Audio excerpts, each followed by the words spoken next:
Hello बच्चों, मैं मुकुल अग्रवाल आज आपके लिए क्लास 12 का एक चैप्टर लेके आया हूँ जहाँ पर बच्चों मैं आप लोगों को अल्टरनेट करंट पढ़ा रहा हूँ। यहाँ पर बच्चों मैं आप लोगों को सारे न्यूमेरिकल सारे डेरिवेशंस यहाँ पर आपको देने की कोशिश करूँगा और मैं आशा करूँगा कि आप लोग बड़े ध्यान से इन क्वेश्चंस को पढ़ेंगे। तो चलिए बच्चों, सबसे पहले आपके पास दो डेफिनेशंस आती हैं। डीसी लिखा हुआ है मैंने और एक एसी लिखा हुआ है। तो डीसी का मतलब क्या होता है प्यारे बच्चों? डीसी होता है एक डायरेक्ट करंट। क्या होता है बच्चों? डायरेक्ट करंट होता है। और एसी क्या होता है प्यारे बच्चों? आप लोगों के पास एक अल्टरनेट करंट। Alternate current. तो देखो प्यारे बच्चों, डायरेक्ट करंट क्या होता है और अल्टरनेट करंट क्या होता है? डायरेक्ट करंट तो आप लोगों को सेल से मिलता है, ठीक है, जो आप लोगों के पास सेल्स होते हैं। और अल्टरनेट करंट आप लोगों को जो आपके ट्रांसफार्मर वगैरह होते हैं वहाँ से आप लोगों को एक अल्टरनेट करंट यहाँ से मिलता है। तो देखो सबसे पहले बच्चों इसकी डेफिनेशन क्या लिखी हुई है डायरेक्ट करंट की? Current those direction does not change with the time through a load.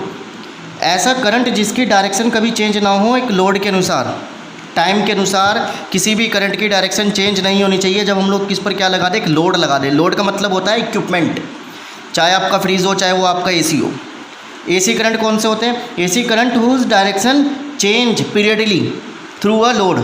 Load लगाने के साथ ही उसकी डायरेक्शन क्या हो जाए? करंट की चेंज हो जाए। जैसे प्यारे बच्चों देखो, ये हमने एक ग्राफ ले लिया, यहाँ पर हमने टाइम मान लिया और यहाँ पर हमने करंट मान लिया आई। तो देखो प्यारे बच्चों, इस तरीके से एक पीरियड बन गया यहाँ पर। एक इस तरीके से क्या हो रहा है? डायरेक्शन चेंज हो रही है करंट की। अगर हम लोग इसकी बात करें, ये टाइम है, ये आई है, तो प्यारे बच्चों इसमें करंट की डायरेक्शन कोई चेंज नहीं हो रही, कांस्टेंट चल रही है। टाइम चेंज हो रहा है, बस करंट कांस्टेंट चल रही है, ठीक है। यहाँ पर प्यारे बच्चों देखोगे तो ये 0 डिग्री है। ये पूरी एक आधी साइकिल हो गई, तो आधी साइकिल का मतलब हो गया पाई यानी 180। और ये आधी साइकिल हो गई तो ये भी कितना हो गया? एक और पाई यानी 2 पाई। तो प्यारे बच्चों ये पूरी एक पीरियड साइकिल हो गई जो पूरे कितने डिग्री पर बन रही है? 360 पर बन रही है। तो जब करंट 360 डिग्री पर काम करता है तो उसे एसी कहते हैं। जब करंट में कोई क्या होता है, कोई चेंज नहीं होता तो हम लोग क्या कहते हैं प्यारे बच्चों? डीसी करंट कहते हैं, ठीक है। तो आई होप आपको ये चीज़ समझ में आ गई हो। अब प्यारे बच्चों इसमें 2-4 डेफिनेशन हम लोग पढ़ेंगे। तो सबसे पहली डेफिनेशन है आप लोगों के पास, what is the amplitude. Amplitude जिसे आप ए से लिखेंगे। तो प्यारे बच्चों एम्पलीट्यूड क्या होता है? मैं इसको डायग्राम से समझाता हूँ। ये आपके पास एक मीन पोजीशन है। कौन सी पोजीशन है? Mean position. मीन पोजीशन का मतलब क्या है? यहाँ पर सब चीज़ 0 है, कोई चीज़ चेंज नहीं हो रहा है, कॉन्स्टेंटली है। अब हमने जैसे इस पर लोड लगाया तो उसके कारण ये पार्टिकल्स मान लो, करंट मान लो, चार्ज मान लो, ये चार्ज अपनी एक्चुअल पोजीशन से एक मैक्सिमम दूरी, मैक्सिमम हाइट अटेन कर रहे हैं, ठीक है। और वापस कहाँ पर आ गए? लौट कर आ गए और फिर नीचे गए और वापस नीचे से ऊपर चले गए। तो जहाँ पर बच्चों पीक पॉइंट होगा, क्या होगा? पीक पॉइंट, मैक्सिमम पॉइंट जिसको हम लोग कहते हैं। पीक पॉइंट का मतलब होता है मैक्सिमम पॉइंट। तो maximum point, maximum height attain by a particle या charge from a mean position is called amplitude. तो मैंने क्या डेफिनेशन बताई? मैक्सिमम हाइट अटेन, क्या लिखेंगे आप लोग? Maximum height attain by a charge या करंट या पार्टिकल, कुछ भी लिख सकते हैं, ठीक है। Maximum height attain by a charge और particle from a mean position. अपनी मीन पोजीशन से उसने क्या किया है? मैक्सिमम हाइट को अटेन किया है। उसे आप लोग क्या कहेंगे? एम्पलीट्यूड कहेंगे, जिसकी एसआई यूनिट क्या होती है प्यारे बच्चों? मीटर होती है, जिसको हम स्मॉल m से लिखेंगे, ठीक है। चलिए अब दूसरी डेफिनेशन आती है प्यारे बच्चों आपके पास, टाइम पीरियड। क्या डेफिनेशन है आप लोगों के पास? टाइम पीरियड, ठीक है। तो टाइम पीरियड क्या होता है प्यारे बच्चों? एक पूरा चक्कर कंप्लीट करने में कितना टाइम लगा, ठीक है। एक पूरे चक्कर को लगाने में कितना टाइम लगा, उसे हम लोग क्या कहते हैं? टाइम पीरियड कहते हैं।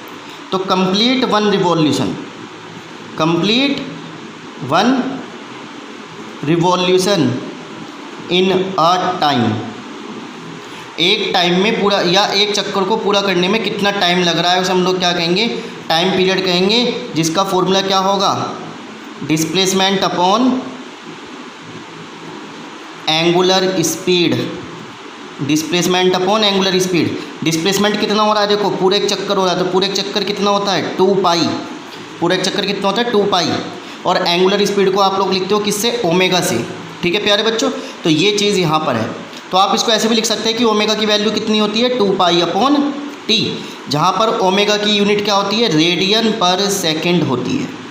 तो प्यारे बच्चों ये चीज़ आपको समझ में आ गई होगी। एक पूरा चक्कर करने में जो समय लगता है उसे हम लोग क्या कहते हैं, टाइम पीरियड कहते हैं। ठीक है, इसके बाद आता है आप लोगों के पास फ्रीक्वेंसी, जिसको आप एफ से लिखेंगे। तो फ्रीक्वेंसी का मतलब क्या है, एक सेकंड में कितनी बार कंपन हुआ है, number of vibrations, number of vibration in 1 second, एक सेकंड में कितनी बार कंपन हुआ है उसे आप लोग क्या कहेंगे, फ्रीक्वेंसी कहेंगे। तो प्यारे बच्चों इसके लिए फॉर्मूला होता है 1/टाइम पीरियड। फ्रीक्वेंसी का फॉर्मूला क्या होता है, 1/टाइम पीरियड। तो यानी 1/t, और t का वैल्यू कितना है, 2π/ओमेगा, और ये ओमेगा कहाँ चला जाएगा, ऊपर चला जाएगा, तो ओमेगा/2π। ये प्यारे बच्चों इसकी डेफिनेशन आ गई। फ्रीक्वेंसी की SI यूनिट आप लोग क्या लिखते हैं, हर्ट्स जानते हैं। ठीक है, ये चीज़। तो फ्रीक्वेंसी की SI यूनिट क्या होती है आप लोगों के पास, हर्ट्स होती है। ठीक, अब आपसे क्वेश्चन पूछा जाता है, इंडिया में कितनी हर्ट्स का करंट बनता है, तो 50 हर्ट्स का करंट इंडिया में बनता है। वेरी इंपॉर्टेंट MCQ है। इंडिया जो हमारी इंडिया है, जो भारत है, वो कितना फ्रीक्वेंसी का करंट बनाता है, तो 50 हर्ट्स करंट बनाता है। ठीक है, तो इसका मतलब क्या है कि इंडिया 50 हर्ट्ज का करंट बनाती है, जिसे हम लोग यूज़ कर रहे हैं। ठीक है, तो ये कंसेप्ट समझ में आ गया थ्योरी में। चलिए बच्चों, अब हम लोग चल रहे हैं अपने डेरिवेशन की तरफ। तो सबसे पहले हम लोग निकाल रहे हैं average value of alternate current. Very important question है, very important. Alternate value of average value of AC current. ठीक है प्यारे बच्चों, तो ये आपके पास प्रूफ है, ये आपको करना ही करना होगा, वेरी इंपॉर्टेंट है। तो इसके लिए सबसे पहले हम लोग क्या बना रहे हैं, एक डायग्राम बना रहे हैं। यहाँ पर प्यारे बच्चों हमने क्या ले लिया, एक टाइम ले लिया। यहाँ पर ये कर्व इस तरीके से चला है, जहाँ पर ऊपर की ओर हमने मान लिया कि पीक पॉइंट है। तो प्यारे बच्चों आप पीक पॉइंट को हमेशा किससे लिखेंगे, I0 से लिखेंगे। और नीचे की ओर भी पीक पॉइंट है, तो प्यारे बच्चों आप इसको भी किससे लिखेंगे, I0। ऊपर की ओर वाला है तो पॉजिटिव होता है, नीचे वाला है तो माइनस होता है। ठीक है, तो ये चीज़ आपने सबसे पहले याद करनी है। तो ये ग्राफ बन गया। अब देखो प्यारे बच्चों, अगर मैं क्या करूँ, इस साइकिल को लूँ 0 से लेके पाई, और ये 2π, यानी मैंने सिर्फ इसका हाफ चक्कर लूँ, तो हाफ चक्कर में मुझे क्या निकालना है, इसका वैल्यू निकालना है, एवरेज वैल्यू। तो जितना एवरेज वैल्यू इसका होगा वही वैल्यू इसका होगा, बस यहाँ पर पॉजिटिव होगा, यहाँ पर सिर्फ कैसे हो जाएगा, माइनस, क्योंकि एक दूसरे के उल्टे हैं। तो हम लोग एक पे निकाल लेंगे तो दूसरे को माइनस करके अपोजिट करके हम लोग उसे जोड़ देंगे, तो टोटल एवरेज आ जाएगा। तो प्यारे बच्चों देखो, यहाँ पर अलग अलग पॉइंट्स बन रहे हैं, 1 2 3 4, बहुत सारे पॉइंट बन रहे हैं। यानी मैंने इसको ऐसे डिवाइड कर दिया, इसके क्रॉस सेक्शन एरिया काट लिया, छोटे छोटे से एरिया काट लिए। तो यहाँ पर T1 होगा, यहाँ पर T2 T3 T4 T5 T6, ऐसे बहुत सारे टाइम्स होंगे, है ना। तो यहाँ पर आपको क्या निकालना है, इसका एवरेज वैल्यू निकालना है ना। तो इसके लिए हम लोग क्या लिख रहे हैं, let's be T time, let's be T time in current, यानी करंट को प्रोड्यूस होने में हमने टी टाइम ले लिया। तो जिसके लिए इसका वैल्यू कितना होता है, याद रखेंगे, I बराबर I0 साइन ओमेगा टी। तो करंट का वैल्यू कितना होता है प्यारे बच्चों, I बराबर I0 साइन ओमेगा टी होता है। अब हमें क्या निकालना है, इसका एवरेज वैल्यू निकालना है। तो एवरेज वैल्यू निकालने के लिए आप जानते हैं, जितने भी टोटल होते हैं वो तो अपोन में आ जाता है, और जितने नंबर्स होते हैं सबको हम लोग प्लस कर लेते हैं, है ना। तो जहाँ पर इसके वैल्यू के लिए मैं कैसे समझा रहा हूँ, I एवरेज हम लोग निकालना चाह रहे हैं। ठीक है, हम लोग क्या निकालना चाह रहे हैं, I एवरेज। तो देखो प्यारे बच्चों, यहाँ पर छोटा छोटा समय हमने होगा, तो छोटा छोटा समय यानी dt होगा, और उसके अंदर क्या जा रहा है, करंट जा रहा है। तो यानी I dt, छोटे छोटे टाइम में छोटा छोटा करंट, यानी टोटल करंट I जा रहा है। और ऐसे अगर आप सबको जोड़ोगे तो सबके लिए क्या आ जाएगा, समीशन आ जाएगा। ठीक है प्यारे बच्चों, अब देखो, परंतु हमें क्या चाहिए, सिर्फ I करंट चाहिए। यहाँ पर एक्स्ट्रा में क्या आ रहा है, dt आ रहा है। तो dt हटाने के लिए मैं क्या कर दूँ, dt से डिवाइड कर दूँ। ठीक है। और ये dt भी क्या होगा, सबके लिए एवरेज हो जाएगा, क्योंकि छोटा छोटा टाइम सबको जोड़ रहा है तो टोटल टाइम हो गया, है ना। तो ये चीज़ हमने यहाँ पर इस तरीके से लिख दिया। अब आप क्या लिखेंगे, आई एवरेज बराबर होगा, अब हम लोग क्या करेंगे, छोटे छोटे टाइम को बड़ा टाइम बनाना, छोटे छोटे टाइम को बड़ा बड़ा टाइम और छोटे छोटे करंट को बड़ा करंट बनाने के लिए हम लोग क्या करेंगे, इंटीग्रल करेंगे और यहाँ पर लिख देंगे आई डी टी अपॉन, नीचे भी क्या लिख देंगे, आई वो इंटीग्रल डी टी। अब टाइम कहाँ से स्टार्ट हो रहा है, 0 से t/2, यानी ये 0 है और ये t/2 है और ये पूरा कैपिटल T है। तो टाइम 0 से t/2, यहाँ पर भी 0 से t/2, हमने ये चीज़ यहाँ पर लिख दिया। ठीक है प्यारे बच्चों, ये चीज़ समझ में आ गई होगी, है ना। अब देखो हम लोग लिखेंगे 0 से t/2 एज इट इज़, आई की वैल्यू कितनी हो जाएगी, I naught sine omega T और साथ में डी टी। ऐसे ही नीचे D T as it is रहेगा, 0 से t/2 हो जाएगा, है ना ये चीज़। अब प्यारे बच्चों आई नोट तो मैक्सिमम है, कांस्टेंट है, हमने कांस्टेंट मान लिया रखा है, इसको बाहर आ गया और क्या रह गया, 0 से t/2 रह गया और क्या हो गया, sign omega T D T. और अपोन में देखो इंटीग्रल इस डी को काट देता है तो इसका इंटीग्रल डी टी बन जाएगा और लिमिट क्या हो जाएगी, 0 से t/2 हो जाएगी। तो ये चीज़ प्यारे बच्चों यहाँ पर क्या हो गई, बन गई। आगे इतना समझ में। चलिए बच्चों हम लोग इसको सॉल्व कर रहे हैं। तो देखिए इसके लिए upper limit minus lower limit, तो t की जगह t/2 माइनस 0, इसके लिए आई नोट एज इट इज़। और प्यारे बच्चों साइन ओमेगा टी का इंटीग्रल कितना होता है, याद रखेंगे, माइनस का कोस ओमेगा टी होता है ना। परंतु यहाँ पर ओमेगा फालतू में लिखा हुआ है तो वो चीज़ कहाँ पर आ जाएगी, नीचे आ जाएगी और लिमिट 0 से t/2 बन जाएगा। क्लियर। अब I note as it is, minus बाहर आ गया, ओमेगा बाहर ले लिया क्योंकि कांस्टेंट है, सिर्फ क्या बच गया, कोस ओमेगा टी, लिमिट 0 से t/2 अपॉन t/2 में से 0 गया तो t/2 बच गया। क्लियर है प्यारे बच्चों। चलो अब I note as it is minus बाहर as it is, omega as it is. अब आप क्या करेंगे, लिमिट रखेंगे तो cos as it is omega as it is, T की जगह t/2 minus cos as it is omega as it is, T की जगह 0 रख देंगे। अपोन में क्या रह गया प्यारे बच्चों, t/2 रह गया। क्लियर। अब देखो minus I note upon omega और क्या रह गया, कोस। ओमेगा को हम लोग क्या लिख सकते हैं, अभी बताया था, ओमेगा को हम लोग क्या लिख सकते हैं, 2 अपॉन टी लिख सकते हैं। और साथ में क्या है, t/2 है ये, माइनस कोस ओमेगा 0, यानी 0 ओमेगा 0 और कोस 0 की वैल्यू कितनी होती है, 1 होती है ना। अपोन में t/2 आ गया। तो प्यारे बच्चों इतनी बात समझ में आई। चलिए अब देखिए minus I note as it is, omega as it is, T से टी कट गया, इससे ये कट गया। अब कोस पाई कितना होता है, माइनस का 1 होता है। कोस पाई कितना, माइनस का 1, और -1 पहले से ही था वहाँ पर हमारे पास।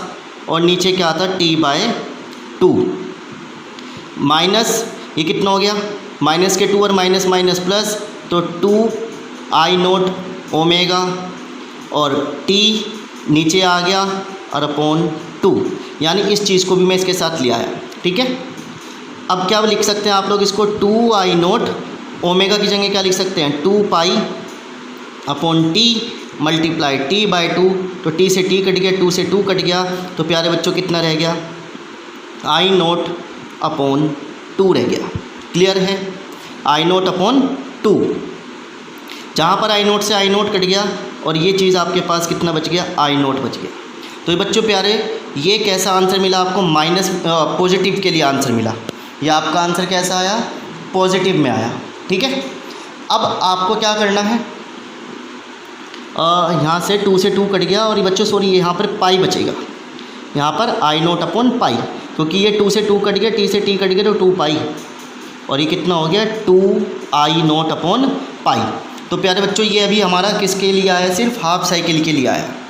ठीक है। तो मैं एक बार दोबारा समझा देता हूँ, minus I nought upon omega, minus minus plus हो गया तो माइनस माइनस यहाँ पर ही प्लस, तो 2 I nought omega as it is, ये इसके साथ आ गया t/2। ओमेगा को क्या लिख दिया हम लोगों ने, 2 पाई अपॉन टी लिख दिया और साथ में t/2 चल ही रहा था, तो t से t, 2 से 2, तो सिर्फ क्या रह गया, 2 आई नोट अपॉन पाई रह गया। ये हमारा एक हाफ साइकिल के लिए आ गया। अब प्यारे बच्चों हमें क्या करना है, नीचे वाली साइकिल के लिए काम करना है। तो नीचे वाली साइकिल के लिए प्यारे बच्चों अब हम लोग लिखेंगे फॉर नेगेटिव साइकिल। नीचे वाली साइकिल के लिए कितना आ जाएगा आपके पास, माइनस का आई नोट अपॉन पाई और इंटू में 2। ये सिमिलरली फॉर नेगेटिव साइकिल जो नीचे वाली थी। तो प्यारे बच्चों ये चीज़ बन गई। अब आप क्या लिखेंगे, आई एवरेज किसके बराबर होगा, एक तो आई पॉजिटिव साइकिल और एक प्लस आई नेगेटिव साइकिल। ठीक है, तो पॉजिटिव साइकिल का वैल्यू कितना आता है 2 I nought upon pi, plus negative cycle के लिए कितना आया 2 माइनस का है अब आई नोट अपॉन पाई। तो प्यारे बच्चों ये प्लस का है, ये माइनस का, तो सारा कट गया, तो आंसर कितना आ गया आप लोगों के पास 0 आ गया। तो इस तरीके से पूरा एवरेज, तो आई एवरेज कितना होता है आप लोगों के पास 0 होता है। वेरी वेरी इंपॉर्टेंट प्रूफ है प्यारे बच्चों, वेरी वेरी इंपॉर्टेंट आप लोगों के लिए, वेरी वेरी इंपॉर्टेंट प्रूफ है। तो प्लीज़ प्यारे बच्चों इस डेरिवेशन को ज़रूर करिए, क्योंकि इस डेरिवेशन का इस्तेमाल हम लोग अपने एक दो डेरिवेशन और हैं वहाँ पर हम लोग डायरेक्ट इस्तेमाल करेंगे। आप लोग बार बार इस वीडियो को देखकर वहाँ से इस डेरिवेशन को इस्तेमाल करेंगे। ठीक है, तो मैं तो सिर्फ उसका डेरिवेशन का डायरेक्ट आंसर लिखूंगा, आप लोग क्या करेंगे इसी फॉर्मूले को दोबारा से अपने उन फॉर्मूले में लगाएंगे, डेरिवेशन करेंगे, डिफरेंशियल करेंगे, इंटीग्रल करेंगे। अगर नहीं समझ में आया फिर भी मैं कोशिश करूँगा कि जल्दी समय में हम लोग क्या करें, उन सारी न्यूमेरिकल्स को यहाँ पर इनको इस्तेमाल करते हुए अपने डेरिवेशन को शुरुआत से लेकर आखिरी तक प्रूफ करें, जहाँ पर मैं दोबारा से इस चीज़ को भी रिवाइज़न करा दूंगा। तो आई होप प्यारे बच्चों आप लोग क्या करेंगे, इस डेरिवेशन को तैयार करेंगे, थ्योरी को तैयार करेंगे, और ये क्वेश्चन बहुत वेरी इंपॉर्टेंट है आप लोगों के लिए। तो मिलते हैं नेक्स्ट डेरिवेशन में नेक्स्ट न्यूमेरिकल के साथ।